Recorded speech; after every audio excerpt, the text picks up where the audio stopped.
Friends, మా అమ్మ చేసిన జంతికలు సంక్రాంతికి వెళ్ళినప్పుడు తెచ్చుకున్నా.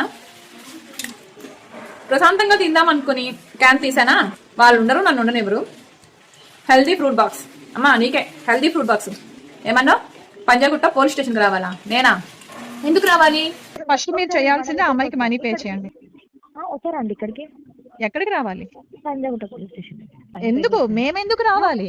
సరే అయితే మీరు పోలీస్ స్టేషన్ కి ఎందుకు రమ్మంటున్నారు? బెదిరిస్తున్నారా? లేదు, నేను మాట్లాడతాను అక్కడ మాట్లాడతాను కదండి. ఎక్కడ నేను వస్తున్నాను, పంజాగుట్టకు వస్తున్నాను నేను.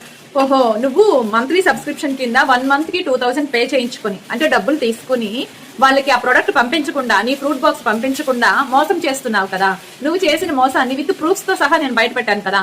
అందుకు నేను పంజాగుట్ట పోలీస్ స్టేషన్ కి రావాలా? సరే చూసుకుందాం. పంజాగుట్ట పోలీస్ స్టేషన్ కి ఏం కర్మ? అవసరమైతే హైకోర్టు కి, సుప్రీం కోర్టు కూడా వెళ్దాం. ఓకేనా? వస్తావా? నువ్వు రెడీనా? నేను రెడీ. నువ్వు రెడీనా?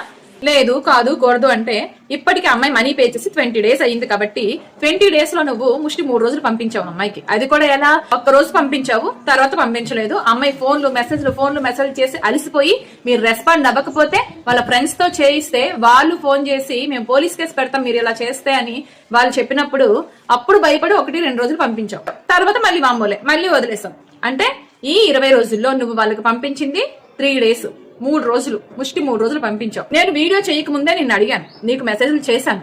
మీరు చేస్తుంది తప్పు, మీరు ఫ్రాడ్ చేస్తున్నారు, ఎందుకు చేస్తున్నారు, మోసం ఎందుకు చేస్తున్నారు అని అడిగినందుకు మేము ఎవరిని చేయట్లేదని చెప్పి తప్పించుకున్నాం. సరే, మరి నువ్వు అలా చేసినప్పుడు నేనేం చేయాలి? అది చేయాలి కదా. అందుకే వీడియో చేసి పెట్టాను. ఎందుకంటే మోసపోయిన అమ్మాయి తన హెల్త్ కోసం పెట్టుకుంది. అవి తనకి హెల్త్ బాగాలేకపోతే బలవంతంగా వాళ్ళ పేరెంట్స్ వాళ్ళ ఫ్రెండ్స్ చెప్పి నీ పేజ్ ని సజెస్ట్ చేసి అమ్మాయి ఫ్రూట్స్ ఆర్డర్ పెట్టుకునేలాగా చేశారు. కానీ మీరేం చేశారు? ఏం చేశారు? 20 రోజుల్లో 3 రోజులు పంపించారు. నేను మెసేజెస్ చేశాక 1 రోజు చేశావు. అయినా సరే అమ్మాయి కాల్స్ కి రెస్పాండ్ అవ్వరు, మెసేజెస్ కి రెస్పాండ్ అవ్వరు. అమ్మాయి డబ్బులు తిన్నారుగా మీరు. మరి అలాంటి అమ్మాయిని మోసం చేసి మీరేం సాధిస్తారు? ఇప్పుడు మీ మోసాన్ని బయట పెట్టేసని నన్ను స్టేషన్కి రమ్మంటున్నావా? సరే చూసుకుందాం. ఓకేనా? చూసుకుందాం. వస్తావా? వస్తానంటే చెప్పు, వెళ్దాం. అమ్మాయి నాకు ఒకటే చెప్పింది, ఇలా నేనే కాదు ఎంతో మంది మోసపోతున్నారని నాకు అర్థమైంది. వాళ్ళు వీడియోస్ కింద కామెంట్స్ ఆపేస్తున్నారు. ఒక వీడియో కింద నేను సడన్ గా కామెంట్స్ చూశాను, చాలా బ్యాడ్ కామెంట్స్. అంటే వీళ్ళు ఇలా ఫ్రాడ్ చేస్తున్నారు, డబ్బులు తీసుకొని అనే ఉన్నాయి కామెంట్స్.